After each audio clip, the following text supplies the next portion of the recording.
त्रिपुरा हाओ सेबुंगमानानि चुकजाक सिख्लारावनो ति थोंजागै तंखा हास्टेनि हापां हास्टेओ BJP IPF टिनि हापां फाइनानि सिगां सेबुकरानि कक सामानि आबनो कारिबो प्रेस मिट खाइखायै मन्त्रि सभानि सिद्धान्त हनि जेसेफोरा साख्लाय दंनि फियाबा कायसा चाकरिनि प्रसेस पाइनानि से 3 बछर 4 बछर पाइथागो हंके अ नोटिस मानो लागा चाकरि बातिल हिरगबो साविरमानि ककथुम तिनि हापांनि सिख्लारावनो ति थोंनि दंमोनि ककनो खुलासा खालायख्या CPIM नि सिख्ला बेदे DYFI बाय TYF तिनि ककमो थुनरनि पान्दा खायमानि बिसिंथै DYFI नि कासको पलाश भौमिक शान्तनु देव ताई TYF नि कासको कौशिक राय देबरमानो खबै जुदा आदंग्र कक सिलचालाखा हास्टेओ बेकारनो थोंनि दंखा हापां ताई 2022 बिसिनि एप्रिल दालो फायार सार्भिसनि बागै फायारमेन लांना हनै साख्लायमानि बाक्सा इन्टारभिउ बरै पाइजाक फियाबा ताबोखे बातिल हनै साख्लायमानि ककरगनो खुकायै हास्टे हापांनि सिख्लारावनो दै थोंमानि रगनो लुकरगनो सानायनि बागै कक्टो थररिङि सायखना राखा बरक DYFI এবং TYF এর পক্ষ থেকে অভিনন্দন এবং শুভেচ্ছা জানাচ্ছি। একটি বিশেষ ইস্যুকে সামনে রেখে আজকে DYFI এবং TYF আমরা এই সাংবাদিক সম্মেলন করতে যাচ্ছি। আমার সঙ্গে আছেন TYF কেন্দ্রীয় কমিটির সভাপতি কৌশিক রায় দেববর্মা, DYF এর রাজ্য সম্পাদক মণ্ডলীর দুজন সদস্য শান্তনু দেব, সঞ্জয় দাস, রাজ্য কমিটির সদস্য বিজয় বিশ্বাস এবং আমি পলাশ ভৌমিক।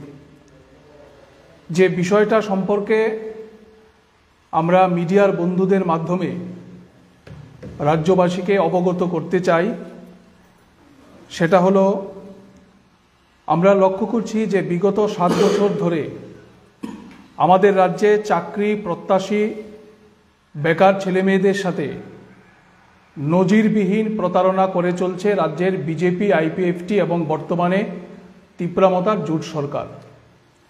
2018 সালের বিধানসভা নির্বাচনের আগে আমরা শুনেছিলাম যে যদি ডাবল ইঞ্জিনের সরকার তৈরি হয় তাহলে ডাবল গতিতে সমস্ত কাজ হবে। কিন্তু গত 7 বছর ধরে আমরা যেটা লক্ষ্য করছি যে রাজ্য সরকারের বিভিন্ন দপ্তরে নিয়োগ প্রক্রিয়া সম্পূর্ণ করতে ন্যূনতম 3 থেকে 4 বছর সময় ব্যয় করা হচ্ছে এবং শুধু তাই না, মাঝপথে এই নিয়োগ প্রক্রিয়াকে বাতিল ঘোষণা করা হচ্ছে, যার ফলস্বরূপ আমাদের রাজ্যের বেকার ছেলেমেয়েদের ভবিষ্যৎ অন্ধকারে ধাবিত হচ্ছে এবং এই সময়ের মধ্যে সরকারের এই দীর্ঘ টালবাহানার ফলে অনেক বেকার ছেলেমেয়ে তারা বয়স উত্তীর্ণ হয়ে যাচ্ছেন। গতকাল আমাদের রাজ্যের বেশ কয়েকটি সংবাদপত্রে একটি খবর প্রকাশ হয়েছে যে 2022 সালের এপ্রিল মাসে অগ্নি নির্বাপক দপ্তরের ফায়ারম্যান এবং ড্রাইভার পদে নিয়োগের জন্য রাজ্য সরকার বিজ্ঞপ্তি দিয়েছিল এবং এই কাজ নিয়োগের প্রক্রিয়া অনেক দূর এগিয়ে যায়।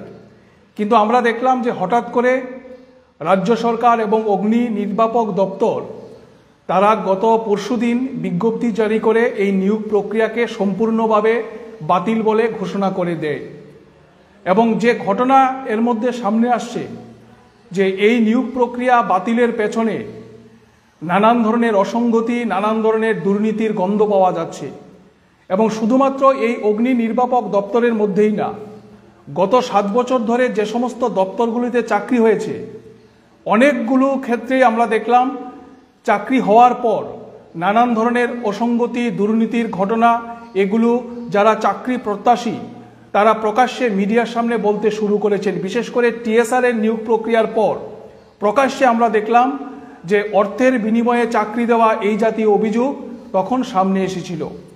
আমরা অবাক হলাম যে 2022 সালের এপ্রিল মাসে 1362টি পদে ফায়ারম্যান এবং 248টি ড্রাইভার পদে নিয়োগের বিজ্ঞাপন দেওয়ার পর পরীক্ষা হলো, সমস্ত নিয়মনীতি মানার কথা বলা হলো। এই সময়ের মধ্যে তারা মাসের পর মাস কখনো মুখ্যমন্ত্রীর দরজায়, কখনো দপ্তরের যারা কর্তা ব্যক্তি তাদের দরজায় তারা ধর্ণা দিয়েছেন, চাকরির দাবি করেছেন এবং রাজ্য সরকারের তরফ থেকেও বারবার বলা হয়েছে যে আমরা কয়েক মাসের মধ্যেই, আগামী কিছুদিনের মধ্যেই আমরা নিয়োগ প্রক্রিয়া সম্পূর্ণ করব। কিন্তু হঠাৎ করে এই নিয়োগ প্রক্রিয়াকে বাতিল বলে ঘোষণা করে দেওয়া হয়েছে।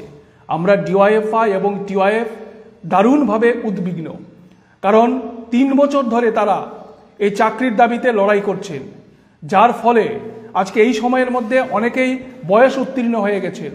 শুধু এই ফায়ারম্যান কিংবা ড্রাইভার পদে নিয়োগের ক্ষেত্রেই না, রাজ্য সরকারের আরও বেশ কয়েকটা দপ্তরে 2019 সালে গ্রাম রোজগার সেবক পদে নিয়োগের জন্য বিজ্ঞপ্তি জারি করা হয়েছিল, কিন্তু আজ পর্যন্ত নিয়োগ হয়নি। 2019 সালে কারা দপ্তরে নিয়োগের জন্য বিজ্ঞপ্তি জারি করা হয়েছিল, আজ পর্যন্ত নিয়োগ হয়নি। পিআই নিয়ে আমরা দেখছি মাসের পর মাস তালবাহানা চলছে, পিআই নিয়োগ হচ্ছে না। ফলে এই সময়ের মধ্যে বেকার ছেলেমেয়েদের সরকারি চাকরি নিয়ে নজিরবিহীন কেলেঙ্কারি, নজিরবিহীন প্রতারণার ঘটনা চলছে। তারা বলছেন যে আমরা স্বচ্ছতার সাথে নিয়োগ করব, কিন্তু প্রতিটি চাকরি প্রদানের পর আমরা যারা ডিওয়াইএফআই টিওয়াইএফ করি, আমরা না, শাসক দলের কার্যকর্তারা প্রকাশ্যে মিডিয়ার সামনে বলছেন যে চাকরি নিয়ে অনিয়ম হয়েছে, চাকরি নিয়ে দুর্নীতি হয়েছে। এই যে অগ্নি নির্বাপক দপ্তরে ফায়ারম্যান এবং ড্রাইভার পদে নিয়োগের জন্য যে অসঙ্গতির কথা বলে এই নিয়োগ প্রক্রিয়া হয়েছে, শুধু মুখে বললেই তো হবে না। আমরা ডিওয়াইএফআই এবং টিওয়াইএফ পরিষ্কারভাবে দাবি করতে চাই, এই প্রক্রিয়ার সাথে কারা যুক্ত, এই ঘটনার সাথে কারা যুক্ত। অনেক রাঘব বোয়ালের নাম ইতিমধ্যেই বাতাসে ভেসে বেড়াচ্ছে। সেই সময়ে যারা এই দপ্তর পরিচালনার দায়িত্বে ছিলেন তাদের অনেকের নাম এই সময়ে বাতাসে ভেসে বেড়াচ্ছে। কেউ কেউ এমনও বলছে যে অগ্রিম নাকি অনেক লেনদেন পর্যন্ত হয়েছে। ফলে আমরা রাজ্য সরকারের কাছে ডিওয়াইএফআই টিওয়াইএফ দাবি করছি, বেকার ছেলে মেয়েদের ভবিষ্যৎ নিয়ে ছিনিমিনি খেলা বন্ধ করতে হবে। বিভিন্ন দপ্তরে লোক নিয়োগ করার নামে যেভাবে মাসের পর মাস ঝুলিয়ে রাখা হচ্ছে, এই নিয়োগ প্রক্রিয়ার যে দীর্ঘসূত্রিতা, এটা বন্ধ করে দ্রুত নিয়োগের ব্যবস্থা করতে হবে। আবার অন্যদিকে আমরা যেটা লক্ষ্য করছি, মহাকরণ থেকে প্রতি মাসেই বিভিন্ন দপ্তরে লোক নিয়োগ করার জন্য ঘোষণা করা হচ্ছে। মন্ত্রীরা মহাকরণে শীতাতপ নিয়ন্ত্রিত ঘরে বসে ঘোষণা দিচ্ছেন। যে দপ্তরগুলোতে লোক নিয়োগের ঘোষণা দেওয়া হচ্ছে, দুর্ভাগ্যজনকভাবে ওই দপ্তরগুলোতে নিয়োগের বিজ্ঞপ্তি জারি হচ্ছে না। আবার যে দপ্তরগুলোতে বিজ্ঞপ্তি জারি করা হচ্ছে, দেখা যাচ্ছে 2 মাস পর 3 মাস পর আবার সেই দপ্তরে লোক নিয়োগ করার জন্য মন্ত্রী সাহেবরা ঘোষণা করছেন। ফলে বেকার ছেলে মেয়েদের চাকরি নিয়ে যে কেলোর কীর্তি আজকে আমাদের রাজ্যে চলছে, এটা বন্ধ করতে হবে। অগ্নি নির্বাপক দপ্তরের ফায়ারম্যান এবং ড্রাইভার পদে নিয়োগের যে কেলেঙ্কারির গন্ধ, যে দুর্নীতির গন্ধ আমরা পাচ্ছি, অবিলম্বে এটা বন্ধ করতে হবে। আমরা ডিওয়াইএফআই এবং টিওয়াইএফ এই দাবি করছি এবং রাজ্য সরকারের কাছে আমাদের বক্তব্য, অন্যান্য দপ্তরগুলোতে যেভাবে নিয়োগ প্রক্রিয়াকে ঝুলিয়ে রাখা হয়েছে, এই নিয়োগ প্রক্রিয়া দ্রুত সম্পন্ন করতে হবে।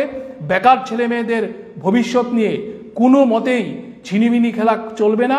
এই দাবিতেই আমরা আগামী দিনে ডিওয়াইএফআই এবং টিওয়াইএফ আগামী এপ্রিল মাসের 19 তারিখ থেকে মে মাসের প্রথম সপ্তাহ পর্যন্ত রাজ্যের 8টি জেলায় আমরা বেকারের কর্মসংস্থানের দাবিতে, শূন্যপদ পূরণের দাবিতে, নিয়োগ প্রক্রিয়া দ্রুত সম্পূর্ণ করার দাবিতে, নেশার বিরুদ্ধে, দুর্নীতির বিরুদ্ধে আমরা জেলা পর্যায়ের আন্দোলন কর্মসূচি ডিওয়াইএফআই এবং টিওয়াইএফ আমরা এই আন্দোলন কর্মসূচি সংগঠিত করব।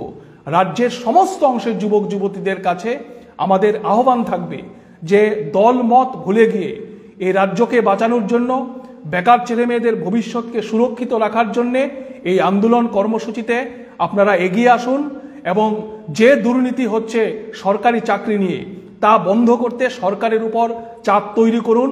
সর্বশেষ আমরা দেখলাম জেআরবিটির গ্রুপ ডি পরীক্ষায় বহির্রাজ্যের ছেলেমেয়েরা এখানে চাকরি বাগিয়ে নিচ্ছেন। গ্রুপ ডি পরীক্ষায় আমাদের রাজ্যে কি সেই যোগ্যতা সম্পন্ন ছেলেমেয়েরা নেই যারা চাকরি করতে পারেন? তাদের পরিবর্তে বাইরের ছেলে মেয়েদের আজকে গ্রুপ ডি পরীক্ষায় পর্যন্ত তাদের পরীক্ষার মাধ্যমে নিয়োগের ব্যবস্থা করা হচ্ছে। ফলে আমরা মনে করি এটা রাজ্যের ছেলে মেয়েদের সাথে প্রতারণা। ফলে এই প্রতারণা বন্ধ করে তারা যে প্রতিশ্রুতি দিয়েছিলেন প্রথম বছরেই 50,000 বেকার ছেলে মেয়ের কর্মসংস্থান, এই কর্মসংস্থানের ব্যবস্থা করতে হবে, শূন্য পদে লোক নিয়োগ করতে হবে, আউটসোর্সিং এর পরিবর্তে স্থায়ী পদে লোক নিয়োগ করার জন্য রাজ্য সরকারকে ভূমিকা গ্রহণ করতে হবে। এই কথাগুলি আমি মিডিয়ার বন্ধুদের মাধ্যমে রাজ্যবাসীর কাছে আমি রাখলাম। পরবর্তী সময়ে টিওয়াইএফ কেন্দ্রীয় কমিটির সভাপতি কৌশিক রায় দেববর্মা যদি কিছু থাকে উনি বাকি বিষয়টা বলবেন।